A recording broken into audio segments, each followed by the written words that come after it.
Hello friends, मैं राजेश वापस से आप लोगों का स्वागत करता हूं आपके अपने यूट्यूब चैनल अल्टीमेट लक्ष्य में। तो आज मैं आया हूं दिसंबर मंथ के करंट अफेयर एनालिसिस के जो इंपॉर्टेंट क्वेश्चंस है यूपीएससी पॉइंट ऑफ व्यू से इसके पार्ट 1 को लेकर। इससे पहले मैंने नवंबर मंथ तक का ऑलरेडी डिस्कस कर लिया है, जिसका लिंक आपको नीचे डिस्क्रिप्शन में मिल जाएगा या ऊपर राइट साइड जो यहाँ आई आइकन आपको देखने के लिए मिल रहा होगा, यहाँ से भी आप वीडियोस के लिंक पर डायरेक्टली जा सकते हैं। एक और बात बताना चाहूँगा कि जो मॉर्निंग सेशन में जो करंट अफेयर एनालिसिस की जो सीरीज चल रही है, वहाँ पे भी ऑलरेडी दिसंबर मंथ तक कंप्लीट हो चुका है और वहाँ पे जनवरी मंथ अभी चल रहा है। तो उन सारे वीडियोस का लिंक आपको नीचे डिस्क्रिप्शन में मिल जाएगा या ऊपर राइट साइड जो यहाँ पे आया आइकन है, वहाँ से आप वीडियोस के लिंक पे जा सकते हैं। और यहाँ पे जो भी या तो इधर इवनिंग सेशन में जो क्वेश्चन आंसर हम डिस्कस कर रहे हैं या मॉर्निंग सेशन में जो करंट अफेयर एनालिसिस कर रहे हैं, ये सारे सिर्फ सीएससी मतलब सिविल सर्विस एग्जामिनेशन यूपीएससी के और ईपीएफओ इन दोनों को ही फोकस करके बनाया गया है। तो प्लीज आप लोग डिस्ट्रैक्ट मत होइएगा कि किसी और एग्जामिनेशन के लिए मैं आपको झूठा दिलासा नहीं देना चाहूंगा। ये दो एग्जाम है जो यूपीएससी के इसी को ही पॉइंट पे रख के बनाया गया है। आप अगर किसी और एग्जामिनेशन के प्रिपेयर कर रहे हैं, भले ही यूपीएससी का हो, अगर आप इन वीडियोस इन लेक्चर्स को देखते हैं तो ऐसा नहीं आपको लॉस होगा। आपको एटलीस्ट वहाँ उस सारे एग्जामिनेशंस का भी आपको 50-60% कवर होगा और कुछ आपको रिलेट करने के लिए मिल जाएगा। तो बेहतर होगा आप वीडियोस और भी देखें, क्योंकि ये यूपीएससी के पॉइंट ऑफ व्यू से बनाया गया है। तो यूपीएससी के किसी भी एग्जामिनेशन के लिए काफी इंपॉर्टेंट है। जैसे आप ईएससी के एग्जामिनेशन हो गए, वहां पर भी करंट अफेयर्स इसी तरह के कुछ पूछे जाते हैं। सीडीएस के हो गए, तो बहुत सारे एग्जामिनेशन में आ सकते हैं, बट पर्टिकुलरली आपको सीएससी और ईपीएफओ के लिए ये खास करके है। ठीक है, तो आज हम कुछ इंपॉर्टेंट टॉपिक्स के जो क्वेश्चंस हैं उनको देखेंगे। जैसे हम ब्लैक होल से रिलेटेड कुछ क्वेश्चन देखेंगे जो बहुत ज़्यादा इंपॉर्टेंस है हमारे इस साल के एग्जामिनेशन के लिए। पिछले साल भी हम इससे रिलेटेड कुछ बेसिक सा क्वेश्चन हमें मिला था, तो उम्मीद कर सकते हैं फिर से हमें इस बार मिल सके। पिछले बार ये सिंगुलरिटी है ना, इसके ऊपर बेसिस पे कुछ मिला था। ठीक है, उसके अलावा गोल जो कि फेसबुक से के द्वारा एक इनिशिएटिव लिया गया, एक लॉन्च किया गया, तो उससे रिलेटेड कुछ क्वेश्चन हम देखेंगे। तो ये दोनों टॉपिक ऑलरेडी हमने डिस्कस कर लिए हैं, बट अभी हम यहाँ पे और भी कुछ क्वेश्चन देखेंगे जो बहुत ही इंपॉर्टेंट है इस बार के एग्जामिनेशन के लिए। तो प्लीज आप बने रहिए। जितना ज्यादा आप प्रैक्टिस करेंगे, जितना ज्यादा मेरे साथ आप रिवीजन करेंगे, जितना आप ज्यादा आप मेरे साथ एंटेंगल होकर इन्वॉल्व होंगे, मेरे साथ सपोर्ट करेंगे, तो बहुत ज्यादा आपके लिए ही बेनिफिशियरी होगा। ठीक है, इसके अलावा आप मेरे साथ कुछ मेरे पर्सनली भी अटैच हो सकते हैं इन सोशल मीडिया के माध्यम से, क्योंकि मैं बिलीव करता हूँ कि जब तक आप या मैं हम लोग एक साथ एक जगह मिल नहीं जाएंगे, तब तक हम कुछ अनोखा नहीं कर पाएंगे। वरना जो लोग हमेशा अपने एक पाथ पे चले जा रहे हैं, कुछ ना कुछ तो सोच के चले जा रहे हैं, वो सोच रहे हैं हम सही चल रहे हैं, बट हम जब तक नहीं मिलेंगे कुछ हम लोग अचीव नहीं कर सकते। मैं तो हूँ ही साथ, आप लोग भी अगर सपोर्ट करें तो मैं भी आपको इन सारे प्लेटफॉर्म के में तो मिल ही जाऊंगा, और यहाँ पे यूट्यूब में इस चैनल के माध्यम से तो हूँ ही आपके पास। ठीक है, तो इसके अलावा एक और बात बोलना चाहूँगा कि आप हमारे चैनल में कुछ और भी आपको इनोवेटिव क्लासेस मिल जाएंगे, जैसे एसएससी सीजीएल या रेलवेज या एफकेट से रिलेटेड, या रेलवेज की ही बहुत सारी अभी एग्जामिनेशंस आने वाली है जैसा कि पोस्टपोन हो चुका है। इसके अलावा मैं तो यूपीएससी सीएससी और ईपीएफओ फिलहाल ले ही रहा हूँ, और भी अभी यूपीएससी के डिफरेंट एग्जामिनेशंस का भी लेके आने वाला हूँ। और पर उससे भी पहले अभी स्टेट पीसीएस का जो डब्ल्यूबीसीएस और बीपीएससी का एग्जामिनेशन से रिलेटेड अभी नोटिफिकेशन ऑलरेडी आ चुका है, तो इससे रिलेटेड अभी बहुत ही जल्दी आने वाला है इससे रिलेटेड भी क्लासेस। तो इन सारे वीडियोस का आपको इस हमारे चैनल में मिल जाएगा, जहां पे आप इन सारे क्लासेस को भी लाभ उठा सकते हैं। और अगर आप लोग ऑलरेडी कहीं पे ले रहे होंगे किसी क्लासेस को, तो एक बार एटलीस्ट आप लोग जरूर देख लें, कि हो सकता है कि आप लोग कुछ हल्का फुल्का भी अगर आपको डिफरेंस लगे और आपको इस क्लासेस से हमारे इस चैनल के माध्यम से अगर आपको कुछ लाभ हो रहा है, तो आप उसे अपना पैर पीछे ना करें, जरूर आगे बढ़ें। आपको कहीं ना कहीं हम हर जगह में आपको सपोर्ट देते हुए मिलेंगे। ठीक है, शुरू करते हैं आज का लेक्चर। जैसे कि हमेशा की तरह शुरू करने से पहले, चाहे वो मॉर्निंग हो या इवनिंग, एक मैप क्वेश्चन करते हैं। तो आज का जो मैप क्वेश्चन है ये है आपको एक जो हम रिसेंटली टॉपिक भी डिस्कस किए थे इससे रिलेटेड, इंडियन का जो फार्मास्यूपी है ना, इससे रिलेटेड हमने डिस्कस किया था। ठीक है, वो इससे रिलेटेड क्या था, क्यों था, ये हमने ये इन्वेंट किया था, हमने कुछ अपना इनोवेटिव एक चीज लेकर आया। तो ये जो चीज है ना, इसको रिसेंटली रिकॉग्नाइज किया गया है book of standard for drug. कौन से कंट्री में ये यहाँ पे पूछा जा रहा है, तो ये कहाँ पे, अफगानिस्तान। जिसके लिए हमने क्या किया है, हमने हाल ही में पिछले 2 साल पहले हमारे गवर्नमेंट के द्वारा वहाँ के जो अफगानिस्तान के जो पार्लियामेंट है, वो भी हमने ही वहाँ पे बना के दिया, जिनके लिए हमारे मोदी जी को वहाँ पे चीफ गेस्ट मतलब एज अ इनाग्रेशन के टाइम में हमें मतलब मोदी जी को बुलाया भी गया था। तो कुछ बातें हैं, हमारा अफगानिस्तान के साथ बहुत ही अच्छा रिलेशन है। हम अफगानिस्तान के लिए चाबहार पोर्ट भी बना रहे हैं, मैं उसका लोकेशन भी अभी आपको थोड़े बड़े डायग्राम में दिखा दूंगा। फिलहाल इससे रिलेटेड कुछ फैक्ट्स जान लेते हैं, जो हमने पहले भी अपने एनालिसिस वाले सेशन में किया ही था। तो ये जो ऑफिशियली रिकॉग्नाइज बुक है ना, ये आपको ड्रग्स एंड कॉस्मेटिक्स एक्ट 1940 और रूल्स 1945 के अंदर में ये आते हैं, ठीक है। उसके अलावा ये स्पेसिफाई करता है कि कैसे करके standard of drugs manufactured and marketed in India in terms of their identity, purity and strength किस तरह से। ड्रग से रिलेटेड कुछ कुछ बातें हमने पढ़ा था इस फार्मासिपिया में, जिससे रिलेटेड अभी यहाँ पे जो अफगानिस्तान है ना, वहाँ पे भी इसकी मान्यता मिल गई। तो बहुत अच्छा हमारा कुछ इनिशिएटिव जिसको वहाँ पे मिल रहा है, तो ये हमारा मतलब इससे रिलेटेड जानना हक है, हमारा रिस्पॉन्सिबिलिटी भी है कि कौन सारे कंट्रीज है जो हमारे इस इनिशिएटिव में हमारे साथ है, ठीक है। तो अब ये रहा आपको अफगानिस्तान का मैप, हल्का फुल्का बस आप देख लीजिए। ये जो छोटा सा एरिया देख रहे हैं ये हो गया हमारा अब जस्ट इंडिया, इससे जस्ट टच करने का जो एरिया है ना वो जस्ट छोटा सा है, वो भी अभी पीओके में जैसा कि बोला जा रहा है। पर देखते हैं हाल ही में कुछ दिन में शायद हम उम्मीद कर सकते हैं कि ये एरिया भी हम पूरा का पूरा हमारे इंडियन टेरिटरी के अंदर ही हो, ना कि पीओके बोलने की जरूरत ना पड़े। ये हो गया पाकिस्तान का मैप, ये आप देख पा रहे होंगे। ये हो गया ताजिकिस्तान, ये हो गया उज्बेकिस्तान, ये तुर्कमेनिस्तान, ये ईरान हो गया, ठीक है। यानी 1 2 3 4 5 6 कंट्रीज से अफगानिस्तान घिरा हुआ है, ठीक है। ये एक लैंडलॉक कंट्री है, यहाँ पे कोई कोस्टल एरिया नहीं है। इसके अलावा आप देख सकते होंगे ये माउंटेन जो है ये हिंदू कुश, काफी हमने न्यूज में सुना था हिंदू कुश रिलेटेड। इनको ये जो एरिया है ना, ये एरिया को थर्ड पोल भी माना जाता है। क्यों? क्योंकि ये मैक्सिमम टाइम इनका टेम्परेचर ऐसा रहता है कि स्नो एरिया पूरा बना रहता है, जैसे कि नॉर्थ और साउथ पोल में, ठीक है। इसलिए कहा जाता है ये हिंदू कुश एरिया जो पूरा है हिमालयन रेंज, ये एक थर्ड पोल भी है हमारे पूरे वर्ल्ड का, ठीक है। उसके अलावा जो पार्पेमियस माउंटेन्स है ये भी यहाँ पे मिल जाएगा आपको। हेलमंड रिवर है, आपको रीजन डेजर्ट है, हरी रिवर है, देख ले सकते हैं हरी नाम से ये रिवर है। उसके अलावा आपको यहाँ काबुल हो गया इसका कैपिटल। तो आसपास के कुछ लोकेशन को देखते रहिए, ये काफी ज्यादा रहता है जब आप कुछ इस तरह के लोकेशंस को ध्यान देते हैं, ठीक है। जब कोई चीज इंपॉर्टेंट अगर न्यूज में बना हुआ है तो उसके आसपास के लोकेशन को हमेशा देखा करिए। ये आपको थोड़ा अफगानिस्तान थोड़ा दूर करके दिखा रहा हूँ। ये मैंने बताया ना छोटा सा एरिया जस्ट जो टच कर रहा है वो हो गया ये एरिया, ठीक है। और आसपास के जो कंट्रीज मैंने बता ही दिया 6 कंट्रीज से ये लैंडलॉक्ड है, ठीक है। यहाँ पर ये जो है चाबहार एरिया है, ठीक है, जहाँ पे हम लोग अपना एक पोर्ट बना रहे हैं ईरान के मतलब ईरान से परमिशन लेकर बना रहे हैं वहाँ पे। जिससे क्या होगा कि हम अफगानिस्तान तक, क्योंकि पाकिस्तान तो इस एरिया में ब्लॉक करके रखा और चाइना भी इधर से जाएंगे नहीं, तो हम यहाँ से गुजरात से होते हुए हम बाई सी रूट यहाँ जाएंगे। उसके बाद अफगानिस्तान के डेवलपमेंट से रिलेटेड हम काम करेंगे। तो इसलिए हमें पूरा वर्ल्ड लेवल पे प्रेज किया जा रहा है कि हम अफगानिस्तान के लिए हम इतना कुछ कर रहे हैं, कि इतना बहुत ही डेंजरस एरिया है अभी वहाँ का क्रिटिकल सिचुएशन, वहाँ ना पढ़ाई से लेके किसी भी चीज़ का हालत बहुत ही खराब है। तो वो सब चीज़ के लिए हम कुछ कर रहे हैं दूसरे कंट्रीज के लिए, तो ये हमारे लिए बहुत अच्छी बात है। देख पा रहे होंगे इधर पर्शियन गल्फ हो गया, इधर कैस्पियन सी हो गया। तो ये देखिए अफगानिस्तान किसी से भी जो भी ये सी बॉडी है ना इससे कहीं भी टच नहीं करता, ये चारों तरफ से लैंडलॉक कंट्री है, ठीक है। तो चलिए शुरू करते हैं आज का क्वेश्चन आंसर का सिलसिला। हमेशा की तरह याद दिलाना चाहूंगा हमारे दोस्तों को कि प्लीज आप लोग जैसे क्वेश्चन आपकी स्क्रीन में आए आप वीडियो को पॉज करें, उसके बाद खुद से अटेम्प्ट करें, और जो भी आपने अप्रोच यूज किया है उस यूज के बाद उसका जब वीडियो प्ले करेंगे तो आप एक बार क्रॉस चेक करिए कि आपके अप्रोच और मेरे अप्रोच में क्या डिफरेंस है। अगर आपका आंसर सही है तो भी आप एक बार क्रॉस चेक करिए, हो सकता है शायद कहीं आप कुछ गलत कर रहे हो, तो उस क्वेश्चन के लिए सही हो गया बट अगले क्वेश्चन के लिए गलत हो सकता है। तो आप अगर क्रॉस चेक कर लिया, अगर फिर भी आपको आंसर सही आ रहा है तो प्लीज आप लोग कमेंट बॉक्स में बताएं कि हाँ ये अप्रोच भी बहुत अच्छा काम किया मेरे लिए, जिससे कि और भी दूसरे जो हमारे फ्रेंड्स हैं उनको हेल्प हो सके कि वो भी उस तरह का अप्रोच आगे फॉलो कर सके। वरना मैं तो अपना अप्रोच बता ही रहा हूँ, जिससे हमारे बहुत सारे फ्रेंड्स ऑलरेडी लाभ उठा रहे हैं, जो कि बहुत खुश हैं और अच्छे अच्छे कमेंट देते हैं कि मुझे भी बहुत मोटिवेशन अंदर से मुझे मिलती है कि मैं और अच्छे अच्छे वीडियोज लेके आ सकूँ, ठीक है।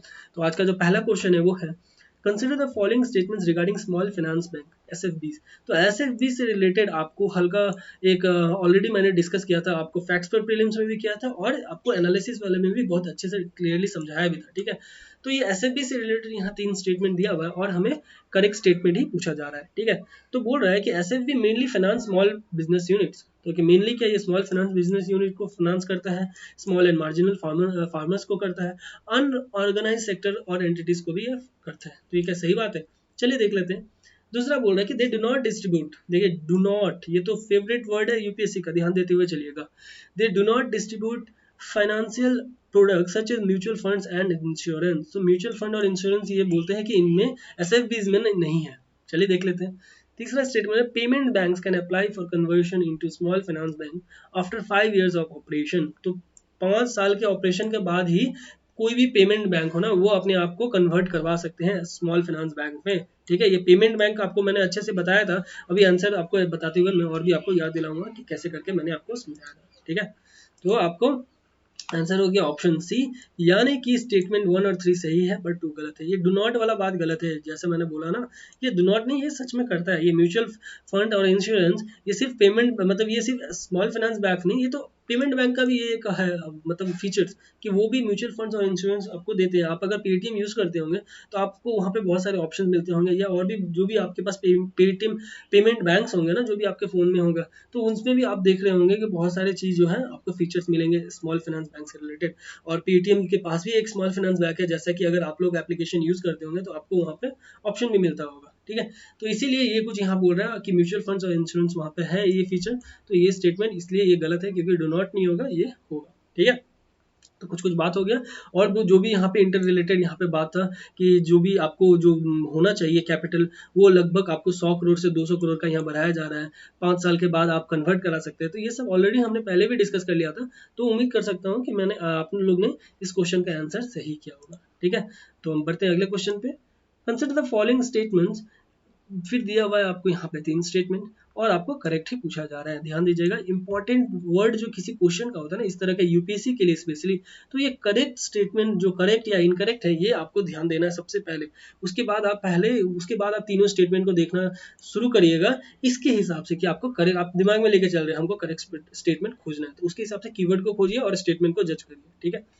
तो बोल रहा है कि पहला स्टेटमेंट में कि international day for the preservation of the ozone layer, ठीक है, ओजोन लेयर से रिलेटेड यहाँ पे है, ठीक है, जो कि commemorate the date of the signing of the Montreal protocol on substances that deplete the ozone layer. तो मॉन्ट्रियल कौन से जगह में है प्लीज आप लोग बताइए। बहुत ही मतलब इंपॉर्टेंट ये जगह है जहाँ पे बहुत सारे इंपॉर्टेंट प्रोटोकॉल साइन किए गए हैं। तो मैं अपना आपको हिंट के लिए बता दूं, ये आपको नॉर्थ या साउथ अमेरिका जो कंट्रीज है ना, ये नॉर्थ और साउथ अमेरिका कंट्रीज में ही ये एरिया आता है। तो कौन से जगह में है प्लीज आप लोग एक बार कमेंट बॉक्स में नीचे मुझे बताइए, ठीक है। तो ये मॉन्ट्रियल प्रोटोकॉल है ना, ये आपको बोला जा रहा है कि वहां पर ये ओजोन लेयर से रिलेटेड जो भी डिप्रेशन हो रहा है ना, तो उससे रिलेटेड हमने ये इंटरनेशनल डे साइन किया था, मतलब प्रिजर्वेशन कैसे किया जा सके ओजोन लेयर का। तो क्या सही बात है ये? चलिए देख लेते हैं। दूसरा बोल रहा है कि ozone layer absorb about 97 to 99% of ultraviolet ray. तो ये 97 टू 99% सही है या ये डिजिट में कुछ गलत है? चलिए देख लेते हैं। तीसरा स्टेटमेंट कि the ozone layer is mainly found in the lower portion of the stratosphere and it's thickness varies seasonally and geographically. तो ये क्या लोअर पोर्शन ऑफ स्ट्रेटोस्फेयर में है या अपर पोर्शन में, ठीक है। तो टोटल कितने स्ट्रेटोस्फेयर है, हम कौन से स्ट्रेटोस्फेयर में रहते हैं ये बताइएगा। हम लोग का जो टोटल नंबर ऑफ स्ट्रेटोस्फेयर कितने सारे हैं, सॉरी नंबर ऑफ जो भी एटमोस्फेयर में जो भी आ रहे हैं ना स्फेयर्स, वो कितने सारे स्फेयर्स हैं और उसमें हम कौन से स्फेयर में रहते हैं, ये आप मेरे को कमेंट बॉक्स में नीचे बताइए कि टोटल यानी टोटल कितने स्फेयर हैं और हम कौन से स्फेयर में हैं। और ये भी बताइएगा कि जो एरोप्लेन्स होते हैं ना फ्लाइट्स, ये कौन से स्फेयर में चलती है, ठीक है। इसके अलावा और भी बहुत सारे इससे क्वेश्चन बनती है इस फेयर से रिलेटेड ही। आप लोग प्लीज़ थोड़ा इसके बारे में पढ़ लीजिए, क्योंकि ये जब भी कुछ इस तरह का क्वेश्चन अगर न्यूज़ में है तो उससे उसका बैकग्राउंड के बारे में कुछ पूछा जा सकता है। तो यहाँ तो मैंने कुछ हद तक देने की कोशिश की है, पर सारा तो मैं एक साथ नहीं दे सकता, वरना क्वेश्चन ही बहुत लेंदी हो जाएगा और आपको बहुत बोरिंग लगने लगेगा, ठीक है। तो ये हो गया, हमें करेक्ट स्टेटमेंट पूछा जा रहा है। चलिए देखते हैं आंसर क्या है, ठीक है। तो आपको ऑप्शन डी हो गया सही, यानी तीनों के तीनों ही सही है। Mainly found at the lower portion of stratosphere. तो स्ट्रेटोस्फेयर के एकदम लोअर पोर्शन में ये मिलता है आपको ओजोन लेयर। इसके अलावा जो 97 टू 99 वाला डेटा भी सही है और ये मॉन्ट्रियल प्रोटोकॉल भी सही है, ठीक है। मैंने आपसे जो जो क्वेश्चन पूछा है आप, मैं उम्मीद कर रहा हूँ आप लोग बताओगे, इसलिए मैं यहाँ पे अभी आपको एक्सप्लेन नहीं कर रहा हूँ, ठीक है। तो ये 1987 में ये साइन किया गया था ये मॉन्ट्रियल प्रोटोकॉल, ठीक है। मॉन्ट्रियल एक जगह है, वहाँ पे कुछ प्रोटोकॉल मतलब साइन किया गया था, इसलिए जिस जगह पे साइन होता है ना उसी के नाम से बन जाता है मॉन्ट्रियल प्रोटोकॉल, मतलब उस जगह के नाम से प्रोटोकॉल बन जाता है। अगर दिल्ली में साइन होती तो दिल्ली प्रोटोकॉल हो जाएगा, अगर तमिलनाडु में किसी एरिया में चेन्नई में साइन होती तो चेन्नई प्रोटोकॉल हो जाएगा। तो इस तरह का चीज़ लिया जाता है, ठीक है। तो बढ़ते हैं अगले क्वेश्चन की तरफ। उम्मीद कर रहा हूँ आप लोग अब धीरे धीरे रिलेट करना सीख रहे हैं। तो आप लोग रिलेट करना भी सीख लेना, तो कुछ ऐसा टफ क्वेश्चन अगर यूपीएससी में आ जाए ना तो आप आसानी से इसे कैंसिल आउट करके भी इजीली आप आंसर निकाल पाएंगे, ठीक है। तो बिल्कुल टेंशन मत लीजिए, बढ़ते हैं हम लोग अपने अगले क्वेश्चन की तरफ, ठीक है। अगला क्वेश्चन हो गया, consider the following statements regarding online child sexual abuse and exploitation prevention investigation unit OCSAE। तो ये जो बॉडी है इससे रिलेटेड हमने हाल ही में शायद कल या परसों ही डिस्कस किया था। तो उम्मीद कर रहा हूँ कि आप लोग इस क्वेश्चन का भी आंसर दे पाएंगे। यहाँ पे 4 स्टेटमेंट दिया गया है, ठीक है, 4 स्टेटमेंट है और आपको करेक्ट ही पूछा जा रहा है। अगर ज़्यादा नंबर ऑफ स्टेटमेंट ज़्यादा हो जा रहे तो घबराने की बात नहीं, और ज़्यादा आपके लिए फायदेमंद है, क्योंकि आपको कैंसल आउट करने के लिए एकदम अच्छा होता है अगर जितने नंबर ऑफ मल्टीपल स्टेटमेंट्स आपको हो जाते हैं, ठीक है।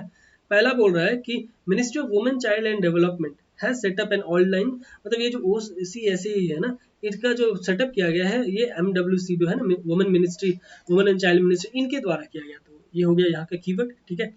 It will function under the CBI special crime zone इन दिल्ली। तो ये कि सीबीआई के अंदर काम करने वाला ये एक स्पेशल मतलब क्राइम जोन जो कि दिल्ली में है वहां पे ये करेगा। चलिए देख लेते हैं। The units territorial jurisdiction will be through out the country. तो क्या इसका jurisdiction through out the country है या सिर्फ किसी पर्टिकुलर एक एरिया पे है? तो ये हो गया यहाँ का कीवर्ड।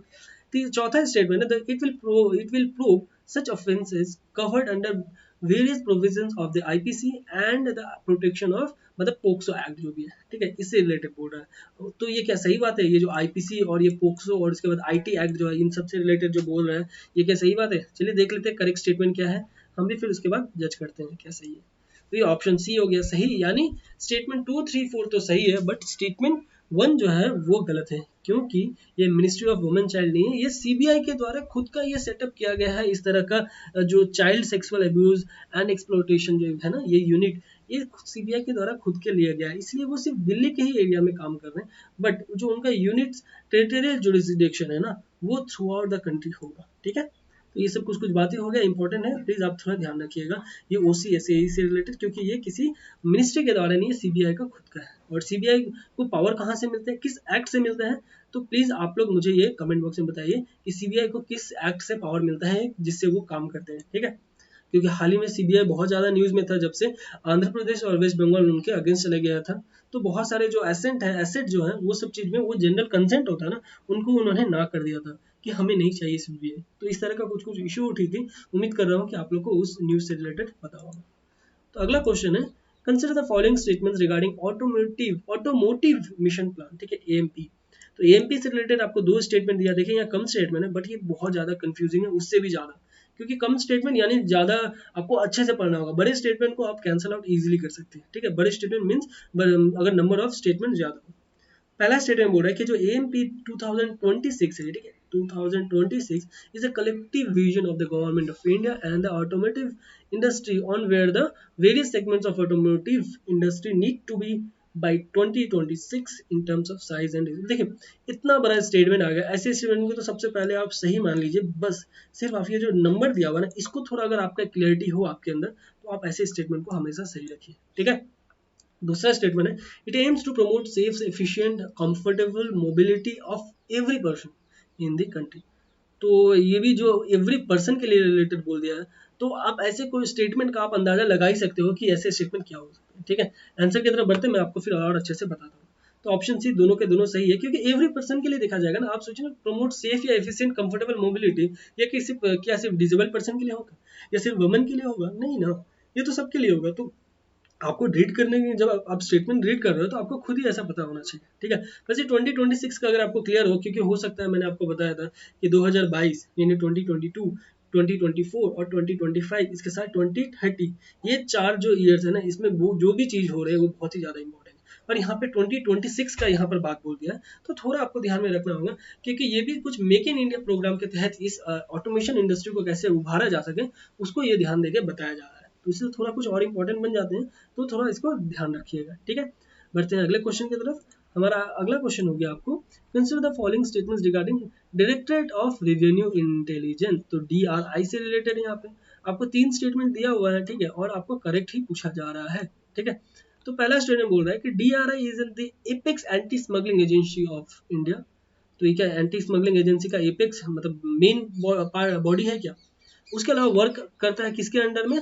तो सीबीआईडीसी के अंदर में, यानी central board of indirect taxes and customs के अंदर में। क्या ये उनके अंदर में काम करता है? ये जो अंडर बोल रहा है ना, ये हो गया यहाँ का कीवर्ड। ठीक है, दूसरा statement, it is tasked with combating commercial frauds related to international trade and evasion of customs duty. तो कैसे करके जो कस्टम ड्यूटीज जो भी इवेट करते हैं, मतलब बचते हैं, नहीं देना चाहते हैं और बच के फरार हो जाते हैं, तो उनसे रिलेटेड ये कॉम्बैट करने का काम आता है। तो ये क्या सही बात है? चलिए देख लेते हैं तीसरा स्टेटमेंट भी, curbing illicit international trade in wild life and environmental sensitive items does not come under this. तो मतलब बोला जा रहा है कि वाइल्ड लाइफ और एनवायरमेंट से रिलेटेड कुछ भी इंटरनेशनल इलिसिट ट्रेड अगर किया जा रहा है, तो वो इसके अंदर में नहीं आता है। तो ये डज नॉट, जैसा मैंने बोला, कीवर्ड है, तो ऐसे जैसे चीज को आप पकड़ लेंगे, बोला हाँ ये कुछ ऐसा बात है, ये हो गया इसका भी कीवर्ड। ठीक है, बढ़ते हैं हम लोग आंसर की तरफ। यहाँ पे करेक्ट स्टेटमेंट ही पूछा जा रहा है, तो आपको ऑप्शन ए हो गया सही, यानी 1 और 2 तो सही है, बट 3 गलत है, क्योंकि ये डज नॉट वाला ही बात नहीं है। ये है, भले ही देखिए ये डायरेक्टर ऑफ रेवेन्यू इंटेलिजेंस है, बट वाइल्ड लाइफ और एनवायरमेंट से रिलेटेड भी तो कुछ सेंसिटिव काम आपको, बिजनेस से रिलेटेड, कुछ फ्रॉड से रिलेटेड, कुछ इलिसिट इंटरनेशनल ट्रेड अगर हो रहा है, तब तो आपको डीआरआई को बीच में आना ही पड़ेगा, ठीक है। और इस बात भी सही बोल रहे हैं कि ये जो है ना, ये central board of indirect taxes and customs के अंदर में आते हैं, ठीक है। इनडायरेक्ट टैक्स आप समझ सक रहे होंगे, इनडायरेक्ट और डायरेक्ट टैक्स दो टाइप के होते हैं। तो आप प्लीज आप लोग इनडायरेक्ट और डायरेक्ट टैक्स में क्या डिफरेंसेस है, और एटलीस्ट आप जो भी एग्जांपल्स है ना, दो दो एग्जांपल आप प्लीज दोनों के बारे में बताइए, इनडायरेक्ट टैक्स का भी और डायरेक्ट टैक्स का भी, ठीक है। तो जीएसटी किस में आता है ये पहले बताइएगा। जीएसटी जो हाल ही में इतना न्यूज में रहता है हमेशा, तो जीएसटी किस में आता है ये एक बार बताइएगा, ठीक है। तो यहाँ पे बोला जा रहा है, इसीलिए आपको थर्ड स्टेटमेंट गलत है, क्योंकि डज नॉट वाला पार्ट यहाँ पे बोल दिया, ठीक है। बढ़ते हैं अगले क्वेश्चन पे, जो कि आपको consider the following statements regarding predatory pricing. ये प्रीडेटरी प्राइसिंग से रिलेटेड, ये देखिए प्राइसिंग से रिलेटेड बहुत सारे टॉपिक हमने पहले डिस्कस किया है, तो बहुत सारे इंपॉर्टेंट आपको कंफ्यूज होने वाले टर्म्स होंगे। तो ये सारे जो भी इकोनॉमिकल टर्म्स है ना, मैं कोशिश करूंगा कि आप लोग को एक जगह दे दूं, जिससे आप लोग को रिवीजन करने वक्त और डिफ्रेंशिएट करके रिवीजन करने वक्त आपको सुविधा मिल सके, ठीक है।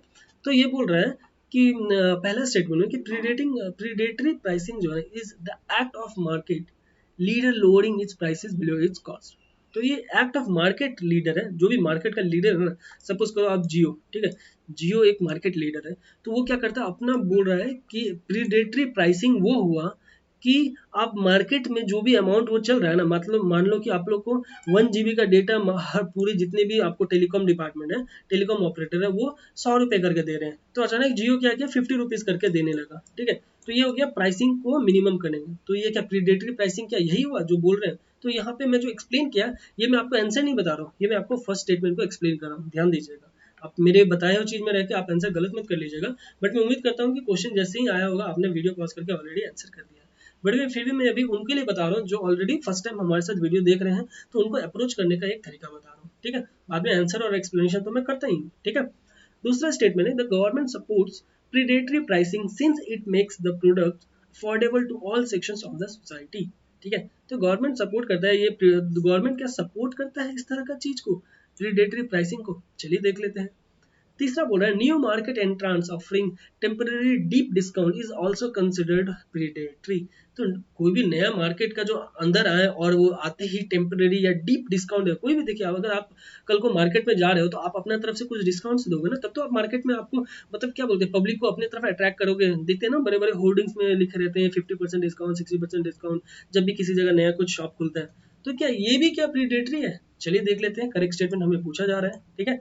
तो आपको सही जो आंसर हो जाएगा वो है आपको ऑप्शन सी, ठीक है। ऑप्शन सी, यानी सिर्फ पहला स्टेटमेंट गलत है, दूसरा और पहला स्टेटमेंट ही सही है, दूसरा और तीसरा गलत है, क्योंकि गवर्नमेंट कभी सपोर्ट नहीं करेगा इस तरह का चीज। आपने देखिए ही होगा कि जियो जिस तरह का कर रहा था काम, कि स्टार्टिंग में पूरा मार्केट ऐसा चला गया कि अभी देखिए एक टाइम में आज से 2 या 3 साल पहले, 3 साल से भी ज्यादा, कि कितने सारे टेलीकॉम ऑपरेटर कंपनीज थे, आज के टाइम में कितने हैं, लगभग गिन चुन के 3 या 4। जियो जिसमें सबसे बड़ा हो गया, उसके बाद फिर आपको गवर्नमेंट के बीएसएनएल और एमटीएनएल वगैरह हो गए, और उसके अलावा वोडाफोन आइडिया और एयरटेल। और उसके अलावा तो ये तो आप गिन अपने फिंगर्स में ही गिन पा रहे होंगे, बट पहले ऐसा था कि आपके 10 के 10 फिंगर्स काउंट कर लेंगे, पर फिर भी आपको इतने सारे ऑपरेटर थे, आप काउंट नहीं कर सकते। तो ये सबका मार्केट कहाँ से स्पॉइल किया, ये जियो के द्वारा ही ना स्पॉइल किया गया। एक बार में आ गए और सिम फ्री में देने लगे, उसके ऊपर से 1 साल का आपको डेटा फ्री कर दिया, तो इससे क्या हुआ, पूरा मार्केट को खा गया। तो उसको बोलते हैं एक प्रीडेटर। आपने प्रीडेटर मूवी भी देखा होगा, तो प्रीडेटर टाइप का ये रूप में आया और उसके बाद पूरा मार्केट खा गया। तो इसलिए बोल रहा गवर्नमेंट क्या सपोर्ट करेगा, नहीं, गवर्नमेंट कभी भी ऐसे चीज को सपोर्ट नहीं करेगा कि पूरा मार्केट। गवर्नमेंट चाहता है कि एक कंपटीशन बना रहे मार्केट में, वरना क्या होगा, वो कुछ दिन बाद अपना मोनोपोली करने लगेगा। जियो बाद में अब क्या धीरे धीरे मोनोपोली करने लगेगा। जब पूरा जितने भी ऑपरेटर है, अब मान लीजिए एयरटेल और आइडिया जो भी बचे हुए हैं, वो भी अगर चले जाए तो क्या होगा, जियो अगर सिर्फ अकेला है तो अचानक अगले महीने से क्या करेगा, वो 1000 रुपीज पर जीबी कर देगा, और उस वक्त कोई और नहीं रहेगा उसको कॉम्पीट करने के लिए। तब तो जो भी अर्जेंट वाले लोग हैं उनको तो लेना ही पड़ेगा। तो ये सब चीज की वजह से TRAI जो है ना, telecom regulatory authority of India, वो गवर्नमेंट के बिहाफ में फटकार लगाए जियो को कि आप अपने कुछ लिमिट में रहेंगे। तो बहुत सारे अभी नियम उन्होंने ला दिया है, जिसके वजह से अभी ये कंट्रोल करके रखे हैं कि एक कंपटीशन का लेवल बना रहे। उसके अलावा न्यू मार्केट एंट्रांस जो भी है ना, वो डीप डिस्काउंट नहीं दे सकते। आप देना है डिस्काउंट दीजिए, आइए एंटर करिए, बट डीप डिस्काउंट ऐसा नहीं है कि आप नए मार्केट में आए। अब जैसे जियो जिस तरह का काम किया था उस तरह का काम भी आप नहीं कर सकते, ठीक है। तो ये सब चीज़ यहाँ पे बोला जा रहा है प्रीडेटर प्राइसिंग से रिलेटेड। बहुत ही अच्छा टॉपिक है, प्लीज़ उम्मीद करता हूँ आप लोग अच्छे से समझे होंगे। नहीं समझे तो दोबारा वीडियो को प्ले करके देखिए, बट अच्छे से अपना कंसेप्ट क्लियर करिए, ठीक है। बढ़ते हैं हम लोग अगले क्वेश्चन की तरफ। देखिए जो भी टॉपिक जो अभी न्यूज़ में चल रहा है ना, थोड़ा इधर उधर वाला, वो सब यूपीएससी के लिए बेस्ट, उसका फेवरेट टॉपिक्स होता है, क्योंकि आप जानते हैं, क्योंकि देखिए इसके ऊपर आपको ये इकोनॉमिकल टर्म्स हैं, और आपको इसके ऊपर कुछ ऐसा नहीं है कि जो पीएचडी जो लोग कर रहे हैं इकोनॉमिक्स में उनसे रिलेटेड कुछ क्वेश्चन पूछेगा, वैसा कुछ नहीं होगा, बस बेसिक पूछेंगे, बट वो बहुत कंफ्यूजिंग होंगे। आपको उसका क्लियरिटी होना चाहिए, तभी जाके आप ऐसे क्वेश्चन को अटेम्प्ट कर पाएंगे। सर आपको अगला क्वेश्चन है कि कंसिडर द फॉलोइंग स्टेटमेंट, आपको दो स्टेटमेंट दिया हुआ है और बोला जा रहा है कि यहाँ पे करेक्ट स्टेटमेंट ही पूछा जा रहा है, ठीक है। तो बोल रहा है कि the absentee voter refers to a vote cast by someone who is unable to go to the polling station. तो एब्सेंटी वोटर से रिलेटेड हमने ऑलरेडी डिस्कस किया है। अभी यहाँ पे फिर एक और क्वेश्चन है, बोल रहा है कि एब्सेंटी वोटर वो हुए जो कि अनेबल है पोलिंग स्टेशन में जाके वोट देने से, जो भी है बुजुर्ग लोग हैं या डिजेबल लोग हैं, तो एब्सेंटी वोटर वो हुए जो कि पोलिंग बूथ में जाने से वो जा नहीं सकते, सक्षम नहीं है, ठीक है। तो क्या ये सही बात है या कोई और किसी और को ये बोला जाता है, देख लेते हैं। The power to include any person like disabled and people over 80 years of age absentee voter is lie with, मतलब बोल रहा है कि इलेक्शन कमीशन के बाद ईसीआई जो है ना, ईसीआई के पास ही पावर रहता है कि वो कैसे करके किसी को भी मतलब कैसे करके एब्सेंटी वोटर का दर्जा दिया जा सके, कि उनको डेजिग्नेट किया जा सके कि हाँ आप एब्सेंटी वोटर है, आप घर से भी आप कर सकते हैं। तो ये डिजेबल और 80 ईयर से जो ऊपर लोग हैं ना, बुजुर्ग लोग, उनके लिए ये बोला जा रहा है कि इलेक्शन कमीशन के पास पावर है। तो क्या सही बात है ये इलेक्शन कमीशन के पास पावर है? हाँ इलेक्शन से रिलेटेड शायद हो सकता है, बट देखते हैं, हमें करेक्ट स्टेटमेंट पूछा जा रहा है, सही आंसर क्या है, ठीक है। तो आपको सही आंसर हो गया ऑप्शन ए, यानी स्टेटमेंट 2 गलत है। इलेक्शन कमीशन के पास पावर नहीं है। इलेक्शन कमीशन क्या करेगा, रिकमेंड करेगा ministry of law and justice को, ठीक है, तब जाके वो अमेंड करेंगे कंडक्ट ऑफ इलेक्शन रूल्स 1961। ये रूल को जब वो अमेंड करेंगे ना, तब जाके ये इस तरह का चीज आपको एब्सेंटी वोटर लिस्ट में उनका नाम दिया जाएगा, सीनियर सिटीजन या जो डिजेबल पर्सन है, तब जाके ही कर सकते हैं और उनको पोलिंग स्टेशन में जाने की जरूरत नहीं पड़ेगी, ठीक है। तो इसलिए इलेक्शन कमीशन के पास नहीं है। बहुत ही इंपॉर्टेंट क्वेश्चन है, बहुत ही प्यारा सा क्वेश्चन है, जिसको आप हल्का सा बस समझ लोगे तो आपको और कुछ भी इसमें जानने की जरूरत नहीं है ना। तो और इस बहुत आपका कंसेप्ट का क्लियरिटी होना चाहिए, बस आपको इजीली अब दो मतलब 5 सेकंड लगेगा, आपने 2 मार्क्स उठा लेना है, ठीक है। बढ़ते हैं अगले क्वेश्चन की तरफ। Consider the following statement regarding presidents rule of India, मतलब प्रेसिडेंट का जो रूल इन इंडिया में हुआ उससे रिलेटेड 3 स्टेटमेंट है। हमने पहले भी बहुत सारे ये प्रेसिडेंट रूल से रिलेटेड क्वेश्चंस किया है। एक और क्वेश्चन चलिए कर लेते हैं, क्योंकि इसमें थोड़ा सा कुछ और भी कंसेप्ट आपको देखने के लिए मिलेगा, ठीक है। आपको करेक्ट स्टेटमेंट पूछा जा रहा है, तो पहला स्टेटमेंट बोल रहा है कि president rule is imposed when the government of the state can not be carried on in accordance with the provisions of the constitution. तो ये क्या सही बात है कि प्रेसिडेंट रूल इम्पोज किया जा सकता है when the government can not be, मतलब गवर्नमेंट अगर किसी जगह पे ठीक से अपना काम नहीं कर रहे हैं, तब जाके क्या ये कॉन्स्टिट्यूशन का में ये आपको प्रेसिडेंट रूल से रिलेटेड प्रोविजन है कि वो प्रेसिडेंट रूल लगाया जा सके। क्या ये सही बात है? स्टेट कैन नॉट बी जब चलेगा तब होगा, देख लेते हैं। दूसरा स्टेटमेंट है, the imposition of the president rule is approved by the president and does not require the sanction of the parliament. चलिए देखिए, अप्रूव बाय द प्रेसिडेंट बोल रहा है, ये हो गया कीवर्ड, और डज नॉट तो ये फेवरेट है ही यूपीएससी का। तो चलिए इसको भी ध्यान देते हुए हम जज करते हैं स्टेटमेंट सही है या गलत। तीसरा है, a proclamation of president's rule may be revoked by the president at any time by a subsequent proclamation without parliamentary approval. तो विदाउट पार्लियामेंट्री अप्रूवल के वापस से क्या प्रोक्लेमेशन को रिवोक कर सकते हैं, मतलब ये जो प्रेसिडेंट रूल किसी एक जगह में मान लीजिए लगाया है, विदाउट पार्लियामेंट्री अप्रूवल के क्या वापस से प्रेसिडेंट रूल एक्सटेंड किया जा सकता है? यही पूछा जा रहा है, ये बोला जा रहा है यहाँ पे। चलिए देखते हैं ये सही है या गलत, हमें करेक्ट स्टेटमेंट बोलना बता रहा है, ठीक है। तो आपको सही आंसर हो गया ऑप्शन सी, यानी हाँ स्टेटमेंट 1 और 3 सही है, बट स्टेटमेंट 2 जो है वो गलत है। डज नॉट रिक्वायर वाला बात नहीं है। देखिए जब भी कुछ प्रेसिडेंट रूल कहीं पे लगता है ना, तो वो मैक्सिमम आपको 6 महीने के लिए लगेगा। उसके बाद अगर आपको एक्सटेंड करना है, फिर भी आपको, क्योंकि आप जब वहाँ का मुआयना किए और उस एरिया में अभी भी स्टेबिलिटी नहीं आया है, जैसे JNK में हुआ था, तो वैसे सिचुएशन में अगर आपको बढ़ाना है आपको प्रेसिडेंट रूल, तब आपको पार्लियामेंट्री अप्रूवल लेना पड़ेगा, वो भी दोनों हाउस की मदद से। देखें दोनों हाउस के 2 houses every 6 month for approval, हर 6 महीने में उनको दोनों हाउस के अप्रूवल लेना पड़ेगा। और 3 साल से ज्यादा तो आप ले भी नहीं सकते अप्रूवल। आप अप्रूवल लेते लेते लेते लेते अब 3 साल जैसे ही पूरा आपको अब कुछ ना कुछ मतलब कंक्लूजन में आना ही पड़ेगा, ठीक है। ये भी यहाँ पे अच्छे से दिया हुआ है। तो ये सब बात था इंपॉर्टेंट कुछ कुछ प्रेसिडेंट रूल से रिलेटेड। चलिए चलते हैं अगले क्वेश्चन पे, ठीक है। अगला क्वेश्चन है आपको ब्लैक होल से रिलेटेड, जैसा मैंने आपको स्टार्टिंग में बताया था कि क्यों ये इंपॉर्टेंट है इस बार, क्योंकि पिछले साल भी ना आपको ब्लैक होल से रिलेटेड कुछ जो सैजिटेरियस एरिया था ना उस एरिया से रिलेटेड क्वेश्चन पूछा गया था। तो उम्मीद कर सकते हैं मे बी शायद चांसेस कम है, बट फिर भी हम क्यों रिस्क लेंगे, क्योंकि हाल ही में जो भी यूपीएससी ने एग्जामिनेशन लिया है कुछ साइंटिफिक ये ब्लैक होल से रिलेटेड कुछ ना कुछ आपको इनडायरेक्ट क्वेश्चन दिया ही है। तो चलिए देखते हैं क्या 3 स्टेटमेंट दिया हुआ है, हमें करेक्ट स्टेटमेंट ही बताना है, ठीक है। तो most black holes are formed from the remnants of a large star like that dies in a supernova explosion। तो क्या ये सही बात है, जो जितने भी ब्लैक होल्स है वो जो भी लार्ज स्टार है ना उसके जो सुपरनोवा एक्सप्लोजन हुआ था उसके ही खत्म होने के बाद ये फॉर्म हुआ है। चलिए देख लेते हैं ये सही बात बोल रहा है कि जो रेमिनेंट से हो रहा है कि किसी और से हो रहा है, कि रेमिनेंट्स ऑफ लार्ज स्टार बोल रहा है या किसी और चीज से होगा, है ना। दूसरा बोल रहा है कि black holes were predicted by Einstein theory of general relativity. तो ये Einstein theory of general relativity के द्वारा ही ये प्रेडिक्ट किया गया है। चलिए देख लेते हैं ये सही है या गलत, ठीक है।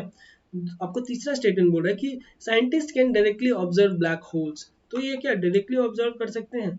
चलिए देख लेते हैं। वो भी क्या अपने टेलीस्कोप की मदद से, जो कि एक्सरे या लाइट रे सब डिटेक्ट करता है, तो ये क्या ब्लैक होल्स को भी डायरेक्टली देख सकते हैं? चलिए देखते हैं करेक्ट स्टेटमेंट हमें पूछा जा रहा है सही स्टेटमेंट है क्या। तो आपको ऑप्शन ए हो गया सही, यानी 1 2 तो सही है, 3 गलत है कि वो डायरेक्टली नहीं है भाई, डायरेक्टली नहीं देख सकते ब्लैक होल्स को।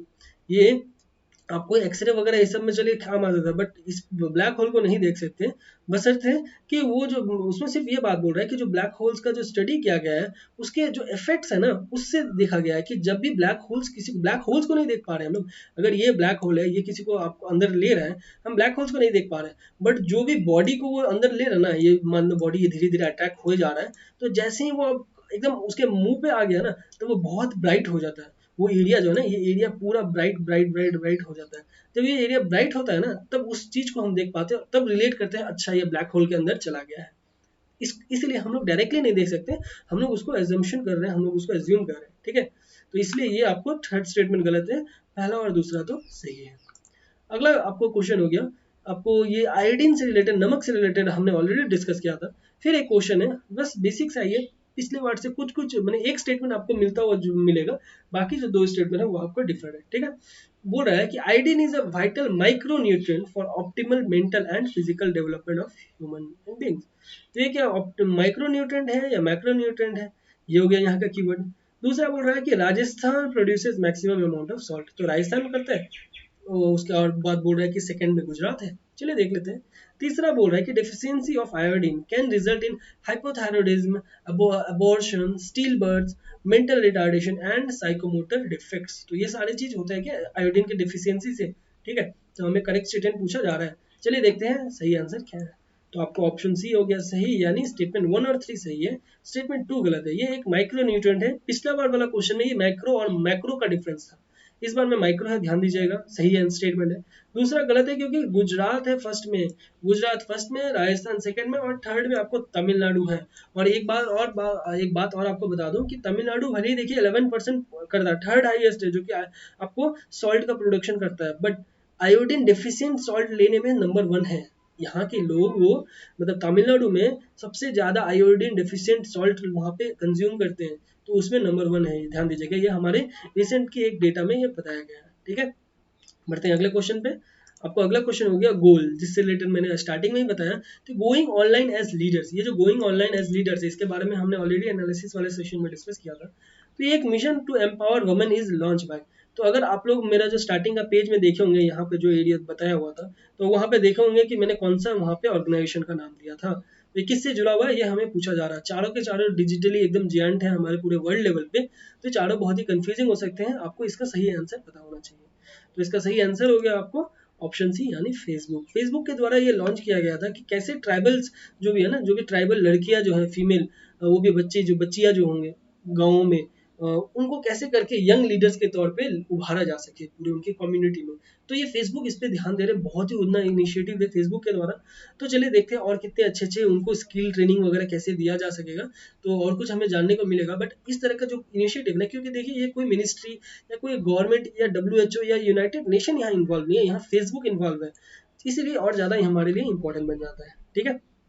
बढ़ते हैं अगले क्वेश्चन की तरफ। अगला क्वेश्चन हो कि आपको युवा इनिशिएटिव से रिलेटेड, ये हमने देखा है, इससे रिलेटेड भी हमने एनालिसिस वाले सेशन में डिस्कस किया है।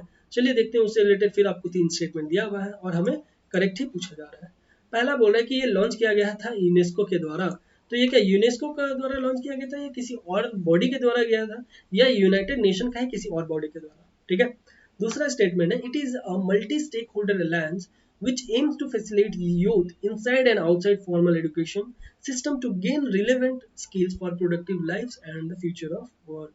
उम्मीद कर रहा हूँ बेसिक इजी स्टेटमेंट है। ऐसे जो लंबे लंबे स्टेटमेंट होते हैं वैसे स्टेटमेंट क्या होते हैं, ज़्यादातर सही होते हैं, उतना ज़्यादा आपको सोचने की जरूरत नहीं है। अगर कुछ कीवर्ड होता है तो जरूर आपको दिख जाएगा। अगर आपको इस टॉपिक से रिलेटेड अगर यदि आइडिया है तो ऐसे ऐसे जब स्टेटमेंट आप रीड करोगे ना तो आपको आसानी से कीवर्ड दिख जाएगा। यहाँ पे कोई कीवर्ड खास नहीं है, क्योंकि जो बोल रहा है ना इसके बारे में ही बता रहा है, और ऐसा ही कुछ होगा तभी तो ये युवा इनिशिएटिव लिया गया है ना। तीसरा बोल रहा है कि इट ब्रिंग्स यंग पीपल, तो युवा है और तो यंग पीपल को ही लेंगे, ओल्ड एज पीपल को तो नहीं बात यहाँ पे किया जाएगा। पर ये बोल रहा है कि private sector, government, international and local organization भी साथ में, तो ये एक थोड़ा कीवर्ड बन जाता है। इसके बारे में आपको क्लियरिटी होना चाहिए कि ये सिर्फ प्राइवेट सेक्टर यहाँ इन्वॉल्व है जैसे फेसबुक का, या गवर्नमेंट भी इन्वॉल्व है, ठीक है। तो इसलिए करेक्ट स्टेटमेंट हमें पूछा जा रहा है। चलिए देखते हैं सही आंसर क्या है। तो ऑप्शन सी हो गया सही, यानी कि आपको स्टेटमेंट 2 और 3 जो है ये सही है, बट आपको स्टेटमेंट 1 गलत है, क्योंकि यूनेस्को नहीं है, ये यूनिसेफ, ठीक है। आपको यूनिसेफ के द्वारा ये इनिशिएटिव लिया गया है, युवा इनिशिएटिव, तो इसलिए आपको स्टेटमेंट 1 गलत है, बाकी 2 और 3 तो सही है, ठीक है। बढ़ते हैं हम लोग अगले क्वेश्चन की तरफ। अगला क्वेश्चन हो गया आपको ग्रेट इंडियन बस्टर्ड से रिलेटेड। ये ग्रेट इंडियन बस्टर्ड जो है ना, इससे रिलेटेड आपको 3 स्टेटमेंट दिया हुआ है, और इसका बहुत ही इंपॉर्टेंट ये न्यूज़ में बना हुआ था। क्यों बना हुआ था अभी हाल ही में जानेंगे। पहले आप मुझे ये बताइए कि ये कौन से स्टेट का ये आपको स्टेट बर्ड है, ग्रेट इंडियन बस्टर्ड। प्लीज आप कौन से स्टेट का है, प्लीज आप एक बार मुझे कमेंट बॉक्स में नीचे बताइए, ठीक है। या किसी एक स्टेट का है या मल्टीपल स्टेट्स का अगर है तो प्लीज वो मल्टीपल स्टेट से रिलेटेड भी बताइए, क्योंकि हाल ही में ये न्यूज में बना हुआ था, ठीक है। पहला स्टेटमेंट बोल रहा है कि it is identified as one of the species for the recovery program under the integrated development of wildlife habitats of ministry of environment and forest. तो ये इंटीग्रेटेड डेवलपमेंट है, वन ऑफ द स्पीसीज जो कि recovery program के अंदर लिया गया है, integrated development ministry of environment के अंदर। चलिए देख लेते हैं, ये जो अंडर जो बोला गया ये यहाँ का कीवर्ड हो गया। दूसरा बोल रहा है कि ये जो प्रोजेक्ट है was launch by ministry of environment के द्वारा, ताकि कैसे करके हम फेंसिंग ऑफ बस्टर्ड का किया जा सके in existing protected areas as well as protected जो भी एरिया में। तो क्या ये मिनिस्ट्री ऑफ एनवायरनमेंट यहाँ पे इन्वॉल्व है? चलिए देख लेते हैं क्या बात है। तीसरा स्टेटमेंट कि द बर्ड जो है ना, इस ये जो ग्रेट इंडियन बस्टर्ड है, इसको ये IUCN के द्वारा क्रिटिकली एंडेंजर्ड वाले आपको लिस्ट में डाला गया है, ठीक है। तो ये हो गया यहाँ का आपको कीवर्ड। देखते हैं करेक्ट स्टेटमेंट पूछा जा रहा है, सही स्टेटमेंट है क्या, ठीक है। तो आपका सही स्टेटमेंट हो गया ऑप्शन बी, मतलब ऑप्शन बी सही हो गया। स्टेटमेंट 1 और 3 सही है, बट 2 आपको गलत है, ठीक है। 2 आपको गलत क्यों किया है? क्योंकि जो प्रोजेक्ट इंडियन बस्टर्ड है ना, ये राजस्थान स्टेट के द्वारा लाया गया है, ना कि मिनिस्ट्री ऑफ एनवायरनमेंट। मतलब मिनिस्ट्री ऑफ एनवायरनमेंट ने इसे आइडेंटिफाई किया एज ए रिकवरी प्रोग्राम, ठीक है। इस बर्ड से रिलेटेड रिकवरी प्रोग्राम जरूर लॉन्च किया है, बट इसे राजस्थान के द्वारा ये प्रोजेक्ट ग्रेट इंडियन बस्टर्ड बोल के लाना गया है। जो क्वेश्चन मैंने स्टेट से रिलेटेड पूछा था, तो उम्मीद करता हूँ कि आप लोग अब अंदाजा लगा पा रहे होंगे, ठीक है। इसके अलावा ये जो प्रोजेक्ट है, ये जो क्रिटिकल एंडेंजर्ड से रिलेटेड होता है ना, जो भी आपको IUCN का लिस्ट है ना, उसको आप एकदम इंडिया से रिलेटेड जो भी हो, प्लीज आप लोग उसको एक बार रिवाइज करते रहिए। मैं तो आपको प्रोवाइड कराऊंगा ही सारे IUCN के जितने भी लिस्ट हैं, कौन कौन से इंडेंजर्ड है, कौन क्रिटिकल एंडेंजर्ड है, कौन वल्नरेबल है, सारे चीज का मैं आपको लिस्ट आपको प्रोवाइड करूंगा। आप निश्चिंत रहिए, बट अपना रिविजन अभी जो फिलहाल चल रहा है, वीडियोज को जितना हो सके मल्टीपल टाइम्स देखिए, अपना रिविजन करते रहिए, ठीक है। बढ़ते हैं हम लोग अगले क्वेश्चन पे, जो कि है आपको बायोडाइवर्सिटी हेरिटेज साइट से रिलेटेड, BHS से रिलेटेड। तो फिर से यहाँ 3 स्टेटमेंट दिया हुआ है और हमें करेक्ट ही पूछा जा रहा है। पहला स्टेटमेंट बोल रहा है कि BHS are declared as per the provisions of biological diversity act 2002। तो इस एक्ट से रिलेटेड है क्या ये? इस एक्ट के माध्यम से ही हेल्प लेके ही क्या ये आप किसी एरिया को हेरिटेज साइट, अगर बायोडाइवर्सिटी हेरिटेज साइट डिक्लेयर कर सकते हैं? देख लेते हैं। Areas with high endemism and presence of keystone species can be declared as biodiversity heritage site. तो हाई एंडेमिज्म और ये जो भी होता है तभी जाके क्या ये आप क्लियर कर सकते हैं। चलिए देख लेते हैं क्या बात हो रहा है, ठीक है ना। उसके लिए आप बिल्कुल एकदम टेंशन मत लीजिए, जो भी है सब सही चल रहा है, ठीक है। उसके अलावा आप तीसरा स्टेटमेंट है कि मिनिस्ट्री ऑफ एनवायरनमेंट यही नोटिफाई करता है कि कैसे बायोडाइवर्सिटी इम्पोर्टेंस या कोई भी साइट्स का जो आपको डिक्लेयर करना होता है, ये एनवायरमेंट मिनिस्ट्री ही डिक्लेयर करता है। तो ये हो गया आपको कीवर्ड। ठीक है, हमें करेक्ट स्टेटमेंट पूछा जा रहा है, चलिए देखते हैं सही आंसर क्या है। तो आपको सही आंसर हो गया ऑप्शन सी, यानी 1-2 सही है। पर मिनिस्ट्री ऑफ एनवायरमेंट इन्वॉल्व नहीं होती, ये स्टेट गवर्नमेंट का रिस्पॉन्सिबिलिटी है। ये स्टेट गवर्नमेंट किसी एरिया को आपको बायोडाइवर्सिटी हेरिटेज साइट डिक्लेयर करते हैं, किसके तहत, यही बायोडाइवर्सिटी बायोलॉजिकल डाइवर्सिटी एक्ट 2002 के सेक्शन 37 की मदद से ये डिक्लेयर करते हैं किसी एरिया को। ठीक है, तो स्टेट है यहाँ पे, ना कि मिनिस्ट्री ऑफ एनवायरमेंट है। ठीक है, तो ये कुछ कुछ बेसिक चीज़ है जो कि आपको कंफ्यूज कर सकता है, आप प्लीज इसे अपना डिफरेंशिएट अपने माइंड में करके रखिए। ठीक है, अगला क्वेश्चन हो गया आपको नेशनल हेल्थ प्रोफाइल से रिलेटेड। तो बोल रहा है उससे रिलेटेड 3 स्टेटमेंट फिर से दिया हुआ है और आपको करेक्ट ही पूछा जा रहा है। यहाँ पे बोल रहा है कि it has been release by the central bureau of health intelligence. तो सीबीएचआई के द्वारा है या किसी और के द्वारा है? ठीक है, ये नेशनल हेल्थ प्रोफाइल। अगला स्टेटमेंट है, it covers comprehensive information on demographic, social, economic, health status, health finance indicators, health infrastructure. देखिए इतना बड़ा स्टेटमेंट, ऐसे स्टेटमेंट क्या होते हैं, ये आपको सही होते हैं, क्योंकि आप खुद ही आप पढ़िए एक बार, आपको पता चलेगा कि ये नेशनल हेल्थ प्रोफाइल को ही ये एक्सप्लेन कर रहा है। ठीक है, तीसरा स्टेटमेंट है, there has been consistent decrease. ये कंसिस्टेंट डिक्रीज हो गया यहाँ का आपको keyword, in the birth rate, death rate and natural rate in India since 1991 से 2017 तक। तो क्या कंसिस्टेंटली डिक्रीज हुआ है बर्थ रेट, डेथ रेट वगैरह। चलिए देख लेते हैं, करेक्ट स्टेटमेंट हमें पूछा जा रहा है। तो आपको ऑप्शन डी सही, यानी तीनों के तीनों ही सही है ना। तो दूसरा के लिए तो मैंने आपको पहले ही एकदम बता दिया कि दूसरा सही है। पहला भी सही है, सीबीएचआई के अंदर में है। तीसरा भी सही है, ये डिक्रीज हो रहा है। ठीक है, कीवर्ड हमेशा स्टेटमेंट को गलत ही नहीं करता है, ये कंसिस्टेंटली डिक्रीज हुआ है 1991 से 2017 तक। तो इसलिए काफी ज्यादा इंपॉर्टेंट है क्योंकि डिक्रीज हुआ है, जिसमें हाईएस्ट पॉपुलेशन डेंसिटी जो कि पाया गया है दिल्ली में। ठीक है, जो कैपिटल है हमारा। उसके अलावा जो अरुणाचल प्रदेश है ना, वहाँ पे लोएस्ट पॉपुलेशन डेंसिटी जो पाया गया है। तो ये कुछ कुछ बेसिक चीजें थोड़ा ध्यान रखिएगा। ठीक है, बढ़ते हैं अगले क्वेश्चन की तरफ। Consider the following statement about e Samvad. E संवाद से रिलेटेड आपको यहाँ पे 4 स्टेटमेंट दिया हुआ है और बोला जा रहा है कि ये किससे रिलेटेड ये न्यूज में था। ठीक है, ये चारों के चारों स्टेटमेंट काफी ज्यादा कंफ्यूजिंग है, तो आपको, आप जब रीड करोगे तो आपको बहुत ज्यादा उसी वक्त समझ में आएगा कि क्या बात हो रहा है। पहला बोल रहा है कि ये प्लेटफॉर्म है एनजीओ का और सिविल सोसाइटीज का, जिससे वो फैमिली हेल्थ मिनिस्ट्री है ना, उसके साथ इंटरेक्ट कर सके। क्या सही बात है? दूसरा बोल रहा है कि India first government to business portal है, ये G2B पोर्टल है फर्स्ट। तो ये क्या फर्स्ट है ये? चलिए देख लेते हैं। तीसरा बोला कि it is a government services portal to inform the citizen about various government services. तो ये क्या गवर्नमेंट पोर्टल है जो कि गवर्नमेंट सर्विसेज को कैसे, कितना वेरियस गवर्नमेंट सर्विसेज है, ये पोर्टल में आपको दिखाया जाएगा।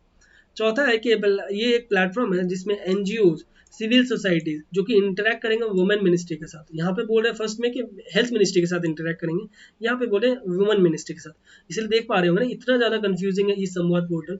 देखते हैं इसका सही स्टेटमेंट है क्या। तो ऑप्शन डी, यानी वुमेन मिनिस्ट्री के साथ एनजीओ और सिविल सोसाइटीज इस प्लेटफॉर्म के माध्यम से कनेक्ट होकर रहते हैं। ठीक है, इसलिए स्टेटमेंट डी सही हो गया, बाकी सारे जो है वो तो गलत है ही। ठीक है, अगला क्वेश्चन है आपको, consider the following statements regarding snow leopard. Snow leopard से रिलेटेड हमने हाल ही में बहुत सारे देखा, टॉपिक्स भी डिस्कस किया, क्वेश्चन भी किया। स्नो लियोपर्ड से रिलेटेड जैसा कि 12 जो कंट्रीज है वो मिलके कुछ अपना जो एक आपको डिक्लेरेशन भी साइन किए, बहुत सारे कुछ कुछ इनिशिएटिव्स भी लिए। तो हमने ऑलरेडी क्वेश्चन किया है, एक और क्वेश्चन चलिए देख लेते हैं। 3 स्टेटमेंट दिया हुआ है और हमें ये लियोपर्ड से रिलेटेड करेक्ट स्टेटमेंट ही बताना है। तो बोला जा रहा है कि स्नो लियोपर्ड जो है ना, एक क्रिटिकली एंडेंजर्ड है, IUCN लिस्ट में दिया गया है। तो ये क्या क्रिटिकली एंडेंजर्ड है? अभी मैंने आपको बताया था कि आपको IUCN का सारा लिस्ट मैं प्रोवाइड करूंगा, जहाँ पे आपको सारे चीज अवेलेबल होंगे, ये सारे लिस्ट से रिलेटेड। ठीक है, जो एंडेंजर्ड है, कौन वल्नरेबल है। तो यहाँ पर बोल रहा है कि स्नो लेपर्ड क्या क्रिटिकली एंडेंजर्ड है, देख लेते हैं। दूसरा बोल रहा है कि in India snow leopard habitat is spread over the northern Himalayas mountain of Jammu and Kashmir, Himachal, Uttarakhand and Arunachal and Sikkim. तो ये क्या सही बात है? चलिए देख लेते हैं इस एरिया में या कोई और भी एरिया में है और हम लोग को वहाँ पे स्किप किया हुआ है। ठीक है, तीसरा है, the union government had launch secure Himalaya project for the protection of snow leopard. तो सिक्योर हिमालय प्रोजेक्ट क्या गवर्नमेंट के द्वारा लॉन्च किया गया है, जिससे स्नो लियोपार्ड को हम कंजर्व कर सकेंगे, प्रोटेक्ट कर सकेंगे। चलिए देख लेते हैं क्या सही है क्या गलत, हमें करेक्ट स्टेटमेंट पूछा जा रहा है। तो आपको ऑप्शन सी सही हो गया, यानी ये 3 तो सही है, 2 भी सही है, सिक्योर हिमालय जो प्रोजेक्ट है ये भी सही है। आपको अरुणाचल प्रदेश, सिक्किम, ये सारे स्टेट्स भी इन्वॉल्व है, सही बात है। बट क्रिटिकली एंडेंजर्ड नहीं है, देख लीजिए, ये वल्नरेबल में है एकदम, जो सबसे डेंजर होता है वल्नरेबल। IUCN रेड लिस्ट में ये दिया गया है स्नो लेपर्ड को। अभी हमने जो ग्रेट इंडियन बस्टर्ड है क्या देखा था, क्रिटिकली एंडेंजर्ड देखा था। तो आप कंफ्यूज होकर सोच सकते हैं कि हाँ सर क्रिटिकली एंडेंजर्ड, ये वल्नरेबल में है। ध्यान दीजिएगा, ठीक है। तो इसलिए और ज़्यादा इंपॉर्टेंट है। ये जो लगभग 6 ईयर का प्रोजेक्ट ये लाया गया था सिक्योर हिमालय के रूप में, ठीक है। और ये जो लॉन्च किया गया था मिनिस्ट्री ऑफ एनवायरनमेंट के द्वारा, यूएनडीपी जो यूनाइटेड नेशन डेवलपमेंट प्रोग्राम है ना, इनके साथ एसोसिएट करके एनवायरनमेंट मिनिस्ट्री जो है ये लॉन्च किया था इन्होंने सिक्योर हिमालय को, ठीक है। तो कुछ कुछ बेसिक चीज हो गया, थोड़ा आप उसे ध्यान में रखिए। अगला क्वेश्चन हो गया आपको रिपोर्टर्स विदाउट बॉर्डर्स। ये रिपोर्टर्स विदाउट बॉर्डर से रिलेटेड हमने हाल ही में क्या, ये पिछले 1-2 साल में हर बार ये कुछ ना कुछ वजह से न्यूज में आ जाता है। तो ये किससे जुड़ा हुआ है तो थोड़ा जान लेंगे। ये चारों के चारों कंफ्यूजिंग स्टेटमेंट्स हैं, तो आपको सही आंसर यहाँ बताना होगा अगर आपको इसका आंसर एग्जैक्टली पता हो। तो ऑप्शन सी हो गया सही, यानी ये एक एनजीओ है जो कि फ्रीडम ऑफ प्रेस से रिलेटेड वो इश्यूज जो भी होते हैं ना उनको वो सबके सामने लाते हैं, उनसे रिलेटेड वो रैंकिंग देते हैं, ठीक है। Reporter without borders. इसके अलावा ये जो रिपोर्टर विदाउट बॉर्डर्स है ना, ये एक आपको कौन सी जगह में ये ऑर्गेनाइजेशन बेस्ड है तो पेरिस जो कि फ्रांस में है, वहां पे ये पूरी तरह से बेस्ड है, ठीक है। तो ये फ्रीडम ऑफ प्रेस से रिलेटेड आप अगर कुछ कहीं पे लिखना हो तो आप इस जो ऑर्गेनाइजेशन है ना एनजीओ, इसके बारे में अगर लिखोगे तो आप अपने आंसर में अपने +2 तो ऐसे ही उठा लिया, ठीक है। आपने अपने आंसर राइटिंग में +2 ऐसे ही स्कोर कर लोगे अगर आपने रिपोर्टर्स विदाउट बॉर्डर्स के बारे में कुछ लिख दिया, ठीक है। बढ़ते हैं अगले क्वेश्चन की तरफ, जो कि आपको consider the following statement about rare disease. ये रेयर डिजीज से रिलेटेड आपको 3 स्टेटमेंट दिया हुआ है और हमें करेक्ट बताना है, ठीक है। पहला स्टेटमेंट बोल रहा है कि rare disease is the one which occurs rarely during extreme weather में। तो ये रेयरली जब एक्सट्रीम वेदर कंडीशंस में हो तभी क्या उसे रेयर डिजीज बोलते हैं, देख लेते हैं। Most rare disease are genetic in nature. ज्यादातर क्या रेयर डिजीज जेनेटिक होते हैं, चलिए देख लेते हैं। Most common rare disease recorded in India are haemophilia, thalassaemia, sickle cell anaemia. ये सब क्या आपको रेयर डिजीजेस में आते हैं, चलिए देख लेते हैं। करेक्ट स्टेटमेंट हमें पूछा जा रहा है, सही आंसर क्या है देख लेते हैं। तो ऑप्शन सी हो गया सही, यानी 2 और 3, यानी ये थैलेसेमिया, हेमोफीलिया ये सारे तो सही है। ये एक जेनेटिक मोस्ट जितने भी रेयर डिजीजेज है ना ये सारे जेनेटिकली होते हैं, जो कि जेनेटिक आपके पेरेंटल और पेरेंटल से आपके एंसेस्टर से ही जेनेटिक्स में ट्रांसफर होते रहते हैं। बट फर्स्ट स्टेटमेंट जो है वो सही नहीं है, ठीक है। ये एक्सट्रीम वेदर कंडीशन वाला सब गलत बात है, क्योंकि ये rare disease also refer to as orphan disease. Orphan मतलब अनाथ डिजीज बोला जाता है, क्योंकि उसका माई बाप कुछ बोला नहीं जा रहा है। Is any disease that affects a small percentage of the population. बहुत स्मॉल परसेंटेज ऑफ पॉपुलेशन को इफेक्ट करता है बट बहुत डेंजरस होता है, ठीक है। इसके अलावा जो मोस्ट रेयर डिजीज है वो क्या क्या है, जो कि ज्यादातर जेनेटिक पाया जा रहा है, ठीक है। मोस्ट रेयर डिजीज है जैसे अभी यहाँ पे दिया हुआ है, जेनेटिक है क्या, हाँ जेनेटिक है, जो कि through out a person entire life वो रहता है। तो ये सब कुछ बातें, और हेमोफीलिया, थैलेसेमिया, ये सिकल सेल एनीमिया ये सब तो हमने देखा ही। तो ये हुआ आपको, इसलिए आपको स्टेटमेंट 2 और 3 सही है बट स्टेटमेंट 1 गलत है, क्योंकि ये एक्सट्रीम वेदर कंडीशंस वाला बात सही नहीं है, ठीक है। बढ़ते हैं हम लोग अपने अगले क्वेश्चन पे। तो अगला क्वेश्चन जो कि आज का आखिरी क्वेश्चन है वो है आपको SROCC के से रिलेटेड है। Special report on ocean and cryosphere in a changing climate. ये आपको किसके द्वारा प्रिपेयर किया जाता है, ये SROCC, ये हमको बताना है, ठीक है। क्रायोस्फीयर हो गया क्या बोलिए तो वो जो फ्रोजन वाटर पार्ट होता है ना किसी भी अर्थ, हमारे अर्थ में जो भी फ्रोजन वाटर पार्ट हो गया, मतलब ग्लेशियर जहाँ पे पूरा हुआ, ग्लेशियर्स वाले पार्ट को ना क्रायोस्फीयर बोला जाता है, ठीक है। क्रायोस्फीयर बोलते हैं ग्लेशियर वाले पार्ट को। और जो भी आप देखते हो कि आइसक्रीम किसी कंटेनर में लेके जाते हैं तो उसको क्या बोलते हैं, क्रायोजेनिक कंटेनर बोलते हैं, क्योंकि वो फ्रोजन पूरा रहना चाहिए वो एरिया का टेम्परेचर। तो ये क्रायो जो वर्ड होता है ना ये उसी से रिलेटेड होता है, ध्यान दीजिएगा। तो बोला जा रहा है कि ये किसके द्वारा, ये जो आपको डेटा रिपोर्ट है, ये रिपोर्ट किसके द्वारा प्रिपेयर किया जाता है, ये चारों के चारों ही इंपॉर्टेंट बॉडी है। आपको इसको एकदम अच्छे से एग्जैक्टली इसके बारे में पता होना चाहिए कि ये चारों बॉडी के कहाँ पे हेडक्वार्टर है, ये चारों का क्या क्या काम है, क्या क्या रिपोर्ट निकालते हैं, ठीक है। मैं तो आपको सारा लेके ही आऊंगा रिपोर्ट का एक जगह में, आप लोग भी अपनी तरफ से थोड़ा थोड़ा अपना काम करते रहिए, रिविजन करते रहिए।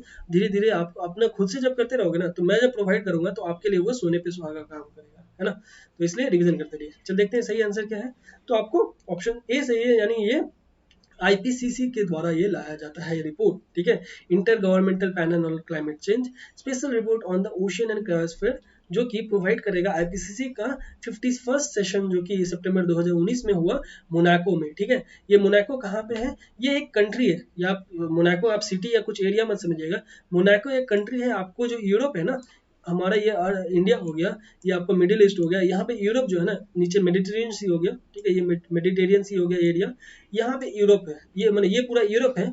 आपको ये फ्रांस मिलेगा, फ्रांस का एकदम जस्ट आपको टच जो कोस्टल एरिया ना, ये छोटा सा कंट्री, बहुत ही छोटा सा कंट्री, मतलब गोवा के जैसा भी होगा, ठीक है। वहाँ वो एरिया एक मोनाको कंट्री है, वहाँ पे एक ये आईपीसीसी का जो 51 सेशन हुआ था, वहाँ पे ये आपको रिपोर्ट पेश किया गया था। ठीक है, तो इसलिए काफ़ी आईपीसीसी से जुड़ा हुआ है, तो ये हमारे लिए काफ़ी ज़्यादा इंपॉर्टेंट है। और ये मोनाको में हुआ था। ठीक है, मोनाको जो है ये मोनाको में हुआ था, तो और ज़्यादा इंपॉर्टेंट, क्योंकि ये बहुत ही अनसुना कंट्री है, बहुत ही ज़्यादा उतना फेमस नहीं है, ज़्यादा आपको नहीं, बट ये यूरोपियन कंट्रीज है और यहाँ पे आईपीसीसी का एक मीटिंग हुआ है, तो इसलिए और ज़्यादा हमारे लिए इंपॉर्टेंट हो जाता है। ठीक है, तो इसी के साथ आज का हमारा क्वेश्चन आंसर का सिलसिला कंप्लीट होता है। तो उम्मीद करता हूँ आप लोगों को क्वेश्चन आंसर समझ में आ रहे होंगे और ज़्यादा से ज़्यादा आप लोग अटेम्प्ट भी कर पा रहे होंगे। तो जो भी हमारे फ्रेंड्स जो नहीं उतना अच्छा अटेम्प्ट कर पाए या 70-80% से कम है, तो प्लीज़ निराश ना हो, हमारे पास अभी बहुत टाइमिंग है। आप मेरे साथ बने रहिए, आप मेरे साथ चलते रहिए, एक एक करके मैं आपको हर चीज़ कंप्लीट करा दूंगा, जो कि आपको पॉसिबल नहीं होता है। जैसे कि आप लोग सुनते आ रहे हैं कि यूट्यूब या किसी और माध्यम से नहीं हो सकता, 1 साल भी कम है, वैसा कुछ बात नहीं है। आप अगर यदि अपना अगर ठान लिए हैं तो ज़रूर होगा। बस आप मेरे साथ बने रहिए, जैसा मैं बोल रहा हूँ फॉलो करते रहिए, ज़रूर एक एक करके चीज़ हम लोग कर सकते हैं। और जो भी हमारे फ्रेंड्स अभी तक सब्सक्राइब नहीं किए, प्लीज़ सब्सक्राइब कर लें और जो बेल आइकन है ना, उसे भी प्रेस कर दें, क्योंकि इससे क्या होगा, ताकि आपको जो भी वीडियोस जब भी आएंगे वो नोटिफिकेशन के द्वारा आपको तुरंत मिल जाएगा, जिससे कि आप वीडियोस का टाइमिंग जो भी है ना, वो टाइमिंग आपको मिसमैच ना हो सके। ठीक है, इसके अलावा वीडियोस को लाइक करना भी ना भूलें। और अगर यदि आपको वीडियोस में कुछ आपको कमी लग रहा है, तो प्लीज़ आप कमेंट बॉक्स में बताएं, और मैं उससे रिलेटेड जरूर आपसे डिस्कस करूंगा, खुद मैं आपसे पर्सनली डिस्कस करूंगा। और मैंने आपको बता ही दिया कि आप मेरे साथ पर्सनली भी अटैच हो सकते हैं उन सोशल मीडिया के प्लेटफॉर्म की मदद से, जहाँ पे आप डायरेक्टली मेरे साथ कनेक्ट हो सकते हैं। ठीक है, तो थैंक यू, धन्यवाद, जय हिंद।